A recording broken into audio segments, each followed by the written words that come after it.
Lois, what were you thinking about when you wrote The Giver? My initial reaction when you mentioned The Giver is to remember what I was thinking about when I began to write it. And oddly enough, it's different from what I thought about it at the end. I began to write it thinking of the concept of memory and how important memory is and the role it plays in our lives and what would happen if we could manipulate our own memories. Then, of course, when I started writing it, it turned into something much more than just memory, although memory played a part in the plot. And I never anticipated what would happen after the book was published.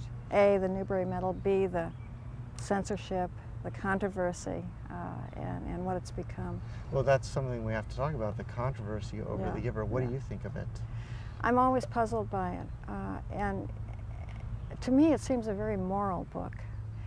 So to have it held up as immoral is so startling to me. I should be used to it by now, but I think I never will get used to it.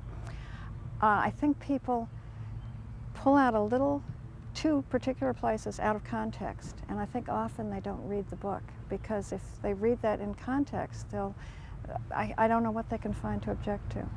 Why did there have to be a giver?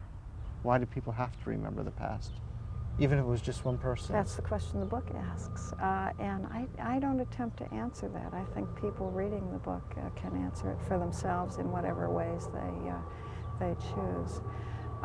For me, creating the giver, the man of the giver, was part of the story. And as a writer, I try to create a plot, move the plot along, and have a little suspense. And so I needed the character of the giver for that. But on a deeper level, I think we all of us have those people in our lives, and I bet you could name one or more than one. I certainly could. We have the people who come before us, who pass along to us what we're part of, and that's important. And I think kids reading the book, and perhaps with guidance, can begin to understand how important that is, to have a past and to have memories on which to draw.